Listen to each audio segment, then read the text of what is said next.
समास हम पढ़ा चुके हैं, सारे समास को डेफिनेशन के साथ और एग्जाम्पल के साथ समझा चुके हैं। अब यहाँ हम समास को पहचानने की ट्रिक बता रहे हैं।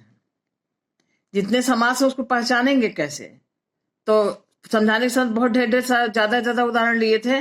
थोड़ा थोड़ा उदाहरण से उसका वो बता करके कि क्या पहचान है इसकी, एग्जाम्पल के साथ। डिटेल में दूसरे वीडियो में, पिछले वीडियो में सब है, वो आप देख लीजिएगा। ठीक है, देखिए पहला समास क्या है, अव्ययी भाव समास। अव्ययी भाव समास का है, पहला पद अव्यय होता है या शब्द की पुनरावृत्ति, अर्थात एक शब्द दो बार होता है। दो चीज इसमें होता है, पहला पद अव्यय होता है, अव्यय वही जो कभी बदलता नहीं है, सबके साथ एक, सब उसमें एक जैसा इस्तेमाल किया जाता है। और या तो अव्यय होता है पहला शब्द, या शब्द की पुनरावृत्ति, मतलब एक शब्द दो बार होते हैं, वो भी अव्ययी भाव समास की पहचान है। अब ये अव्यय की तरह काम करते हैं, मतलब पुल्लिंग, स्त्रीलिंग, एक वचन, द्विवचन, कारक, किसी भी उसमें इसको किसी भी क्रिया के साथ जैसे भी हो इसको प्रयोग करते हैं। ये अपने रूप में ही प्रयोग होता है, कभी बदलता नहीं, बताए हम। जैसे यथाशक्ति, शक्ति के अनुसार, भर पेट, पेट भरकर, ये दोनों हो गया अव्यय के साथ, यथा और भर लगा है। और दूसरा ये क्या कह रहा है, पुनरावृत्ति, शब्द की पुनरावृत्ति ना, ये दो बार होते हैं। जैसे हाथों हाथ, दिनों दिन, रातों रात ना, रात ही भर में, ऐसे ये सब शब्द जो हैं इससे पता चल रहा है कि हाँ ये अव्ययी भाव समास है, क्योंकि अव्यय है और शब्द का रिपीटेशन है। दूसरा क्या है, अब आया तत्पुरुष समास। ये अव्ययी भाव समास था, अब दूसरा तत्पुरुष समास। तत्पुरुष समास में क्या होता है, अंतिम पद प्रधान होता है। बताए थे दो पद होते हैं, पहले को पूर्व पद कहते हैं, दूसरे वाले को उत्तर पद या अंतिम पद कहते हैं। तो इसका जो दूसरा वाला पद होता है वो इसमें उसकी प्रधानता होती है, उसकी वैल्यू होती है। कर्म से अधिकरण कारक तक की विभक्ति चिन्हों का लोप होता है। कर्ता ने कर्म को, आपको याद है, कर्ता और संबोधन को छोड़कर 8 कारक होते हैं, तो ऊपर का कर्ता और नीचे का संबोधन, इन दोनों को छोड़कर बीच का होता है। तो कर्म से अधिकरण तक के विभक्ति चिन्हों का लोप होता है। जैसे कर्म को, अब दो एग्जाम्पल के साथ हम इसको बताए हैं खाली। कर्म को, जैसे गगन चुंबी, गगन को चूमने वाला, बस चालक, बस को चलाने वाला। अब यहाँ को दिख रहा है, जब इसको विग्रह कर रहे हैं तो को आ जा रहा है, और जब इसको समस्त पद बना रहे हैं, सामासिक पद बना रहे हैं, तब यहाँ को खत्म हो जा रहा है। उसी तरह से करण तत्पुरुष समास में के द्वारा या से, ये से जो आता है के द्वारा के लिए आता है। जैसे रोगग्रस्त, रोग से ग्रस्त या रोग के द्वारा ग्रस्त। रस भरा, रस से भरा या रस के द्वारा भरा। तो यहाँ देखिए, जब विग्रह किए तो से या के द्वारा आ जाएगा, और जब इसको सामासिक पद बनाएंगे तो रोगग्रस्त, रस भरा, इसमें को लुप्त हो गया। संप्रदान तत्पुरुष समास का क्या है, के लिए, के लिए, ठीक, विभक्ति चिन्ह संप्रदान का के लिए। राह खर्च, राह के लिए खर्च। यज्ञशाला, यज्ञ के लिए शाला। देखिए विग्रह करने पर राह के लिए खर्च, यज्ञ के लिए शब्द, दोनों में के लिए शब्द आ गया है, जो भी इसका चिन्ह है विभक्ति चिन्ह। और जब इसको हम समस्त पद बना दिए तो राह खर्च यज्ञशाला बन गया, जहां से के लिए शब्द गायब हो गया। अपादान में है से अलग, दोनों में बताए थे अंतर होता है। करण तत्पुरुष समास में जो से होता है वो के द्वारा के लिए होता है, और अपादान समास में जो होता है तत्पुरुष समास में, इसमें से जो आता है ये अलग के अर्थ में आता है, मतलब पार्टीशन होता है, अलग होता है। वहां से वो चीज, कोई चीज छूट, अलग हो रही है, दूर जा रही है। जैसे बलहीन, बल से हीन, मतलब बल अलग है, शरीर से बल नहीं है तो कहा जाएगा बल से हीन। रोग मुक्त, रोग से मुक्त, ठीक, रोग मतलब यहाँ देखिए से आ गया, शरीर में रोग नहीं, मतलब दूर है, यहाँ दूरी दिखा रही है। तो बलहीन, बल से हीन, रोग मुक्त, रोग से मुक्त, दोनों में से आ गया, विग्रह करने पर यहां से गायब हो गया।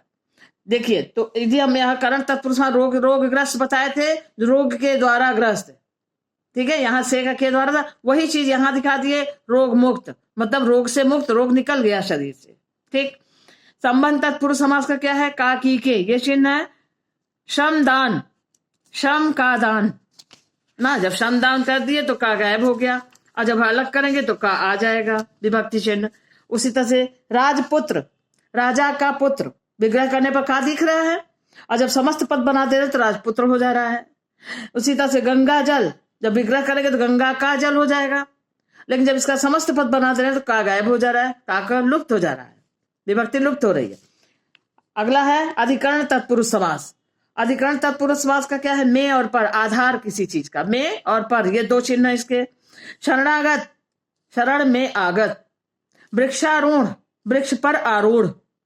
पुरुषोत्तम, पुरुषों में उत्तम। देखिए यहाँ इसमें में आ गया, यहाँ पर आ गया, यहाँ में विग्रह करने पर में और पर दिखा, लेकिन जब हम समस्त पद बना दिए तो यहाँ विभक्ति चिन्ह लुप्त हो गया। अब तत्पुरुष समास के भेद हम शॉर्ट में इसलिए बता रहे हैं, डिटेल बहुत बता चुके हैं। कर्मधारय तत्पुरुष समास, दोनों पदों में विशेषण विशेष्य या उपमेय उपमान का संबंध होता है। कर्मधारय की पहचान क्या है? दोनों पद, दो पद होते हैं समास के, दोनों में एक विशेषण और विशेष होता है। मतलब विशेष करते हैं जिसकी विशेषता बताते हैं, विशेषण माने क्या बताते हैं उसके बारे में, अच्छा बुरा सब होता है इसमें। अच्छा है तो भी विशेषण, और कोई बुराई बता रहा है तो भी विशेषण। या तो ये संबंध होता है, या दोनों पद में उपमेय उपमान का होता है। उपमेय उपमान का मतलब किसी से तुलना की जाती है, वो होता है। तो देखिए चंद्रमुखी, यहाँ उपमेय उपमान है, चंद्रमा से मुख की तुलना की जा रही है।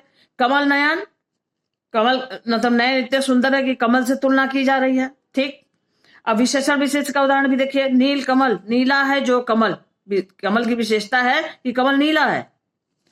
लाल मणि, मणि जो है लाल है जो मणि, यहां भी देखिए मणि की विशेषता है कि वो लाल है। पीतांबर, पीला है जो अंबर, अंबर माने वस्त्र, वस्त्र की विशेषता है कि वो पीला है। तो यहाँ दो देखिए ये उपमान का बता दिए, जिसमें उपमा दी जा रही है, दिखाया जा रहा है, तुलना की जा रही है। और तीन ये दिखा दिया आपको विशेषण विशेष का। क्लियर? आगे देखिए द्विगु समास। द्विगु समास का क्या है? पहला पद संख्यावाचक और पूरे पद का बोध कराता है, पूरे समूह का बोध कराता है। यही इसकी पहचान है। पहला पद जो है हमेशा नंबर होगा, गिनती होगी, संख्या होगा। और ये संख्या वाचक शब्द होने से ये पूरे ग्रुप का बोध कराता है, समूह का। जैसे त्रिकोण, तीन कोणों का समूह हो गया। आगे तीन आ गया। नवरात्रि, नौ रातों का समूह, समूह या समाहार पर्यायवाची शब्द है, चाहे समूह लिख दीजिए चाहे समाहार लिख दीजिए। चौराहा, चार रास्तों का समूह, जहां चार रास्ते मिलते हैं। तो ये चौराहा खाली एक रास्ता नहीं, चारों रास्ते का बोध करा रहा है। नवरात्रि पूरे 9 रात का बोध करा रहा है। तिरंगा, तीन रंगों का समूह तिरंगा। तो देखिए आगे सब में ये गिनती लगी है, संख्या लगी हुई है। और इतना इसी को संक्षिप्तीकरण जब कर दिया है, समास माने संक्षिप्तीकरण, छोटा करना। जब इसको छोटे में समासिक शब्द बना दिए तो ये त्रिकोण, नवरात्रि, चौराहा, तिरंगा सब में देखिए आगे गिनती लगी है, नंबर लगा है। लेकिन जब विग्रह ये पूरे समूह का बोध करा रहा है, पूरे ग्रुप का बोध करा रहा है, बहुत सारा है, ढेर सारे एग्जाम्पल दिए हैं पिछले वीडियो में। अगला है नए तत्पुरुष समास। नए तत्पुरुष समास में पहला पद अ, अन, बे, ना, गैर इत्यादि होते हैं। मतलब दो पद होते हैं ना, तो पहला वाला पद जो होता है उसमें ये सब शब्द लगे होते हैं। अ हो, अन हो, बे हो, ना हो, गैर हो, इस तरह के होते हैं, जिसका अर्थ निषेधात्मक होता है, मतलब निगेटिव अर्थ देते हैं। ये शब्द देखिए ध्यान से, बहुत बहुत कॉमन रोज के बोलचाल में हम लोग यूज करते हैं इसको। अ, अन, बे, ना, गैर आदि शब्द होते हैं जो निषेधात्मक माने निगेटिव अर्थ, निषेध सूचक होते हैं, निगेटिव अर्थ देते हैं। जैसे एग्जांपल देखिए क्लियर हो जाएगा।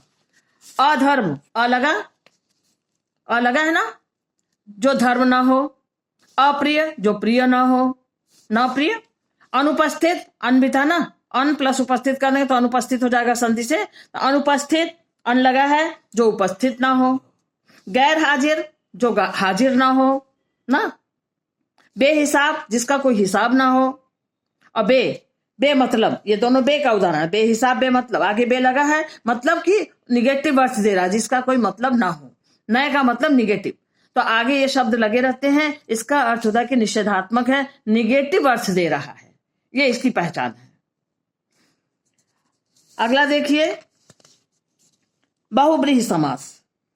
बहुब्रीहि समास में हम समास क्या होता है, किसी में पिछला पद प्रधान होता है, किसी में पहला प्रधान होता है, किसी में दोनों प्रधान होते हैं, किसी में दोनों नहीं प्रधान होते हैं, बताए थे।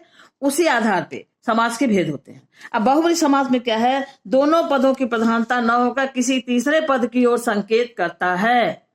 मतलब कोई तीसरा पद इस पर प्रधान हो जाता है। वहां जो तुमको दिख रहा है दो पद, वो दोनों पद बेकार हो जाता है। जैसे उसी के आधार पे एक तीसरा संकेत आ जाता है दिमाग में तुरंत।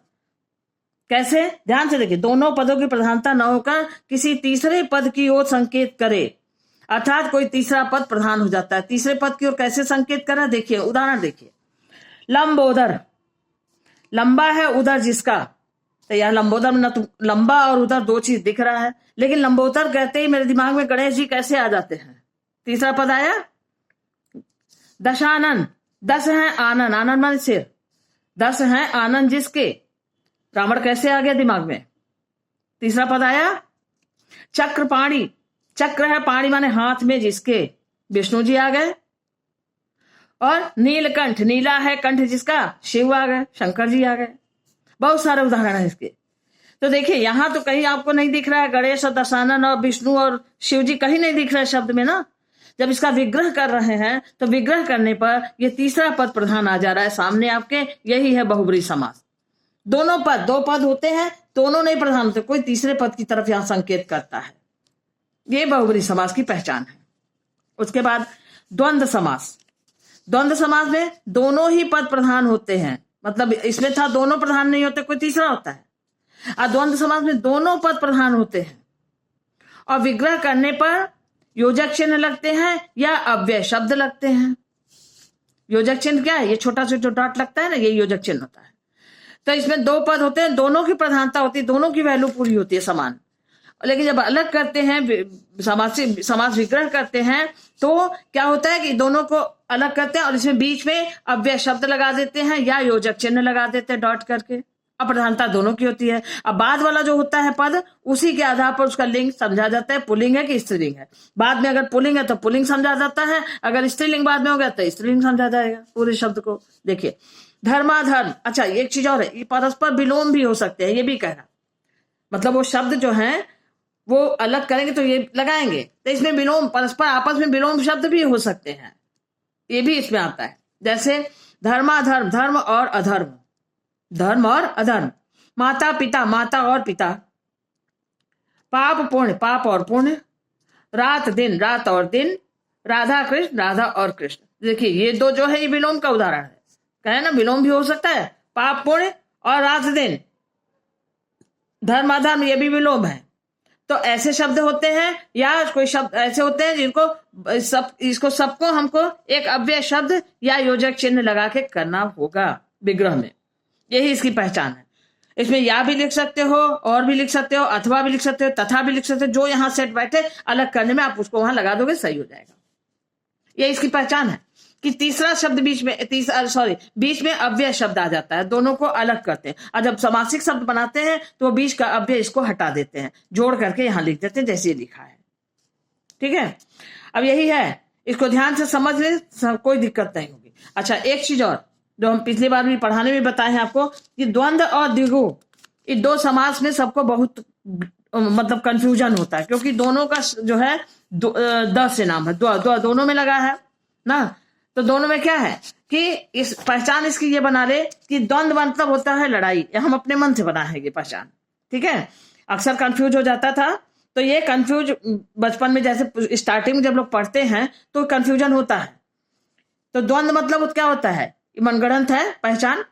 द्वंद्व मतलब लड़ाई झगड़ा, तो झगड़ा तो कोई अकेले करेगा नहीं, कम से कम दो लोग तो रहेंगे ना झगड़ा करने के लिए, तो वही पहचान बना लो। द्वंद्व मतलब लड़ाई, अर्थात जहां दो शब्दों को हम यहाँ योजक चिन्ह, ये योजक चिन्ह को रेफरी मान लो, झगड़ा छुड़ाने के लिए इसको अलग कर रहे हैं बैठा दिए एक तो योजक, ये रेफरी बैठा दिए, योजक चिन्ह लगा करके या अव्यय शब्द लगा करके इनको हम अलग कर रहे हैं, इनका द्वंद्व छुड़ा रहे हैं, झगड़ा छुड़ा रहे हैं, यही पहचान बना लो। द्वंद्व समास का समझ लो कि दो शब्द हैं, उनको हमको अलग करना है, दोनों को हटाना है अलग करके, बीच में यहाँ पे अव्यय शब्द या योजक चिन्ह कुछ लगा करके, ये इसकी तब हो गई। और तब क्लियर हो जाएगा कि द्विगु की पहचान जो है वो गिनती वाला होगा, नंबर वाला होगा। जब एक क्लियर हो जाएगा दूसरा अपने आप समझ में आ जाएगा कि नंबर वाला वो वाला है। द्विगु समास जिसमें आगे नंबर होते हैं, पूरे ग्रुप का बोध कराता है ना, तब आपको हमारे ख्याल से क्लियर हो गया होगा। ठीक है, अब इसको बहुत ध्यान से देखिएगा, एक एक का दो चार एग्जाम्पल के साथ इसको हम समझाए हैं इसलिए कि एकदम क्लियर हो जाए। ये भी डेली रोज बोलचाल की भाषा में हम लोग जो बोलते हैं ना, नहीं तब तो एकदम दो चार तो ध्यान से देख लोगे, समझ में आ जाएगा। ये पहचान है सारे समास की। अब आपको इसमें कोई दिक्कत नहीं होनी चाहिए। समास बहुत डिटेल में पढ़ाए हैं हम, काफी लंबा, लेकिन यहाँ पे सबको मिला करके एक हम पहचान की ट्रिक बना दिए कि कहीं से कोई कंफ्यूजन ना हो आपको। ये समास को पहचानने की पूरी ट्रिक है शॉर्ट में। इसी तरह से अब अगला अलंकार पढ़ाएंगे। अलग अलग सबको बढ़िया से समझा के उसका भी ट्रिक बता देंगे कि कैसे उसको पहचानेंगे। ठीक है, आप इसको समझिए, समाज में कोई भी डाउट नहीं होना चाहिए किसी को। ओके, ठीक है।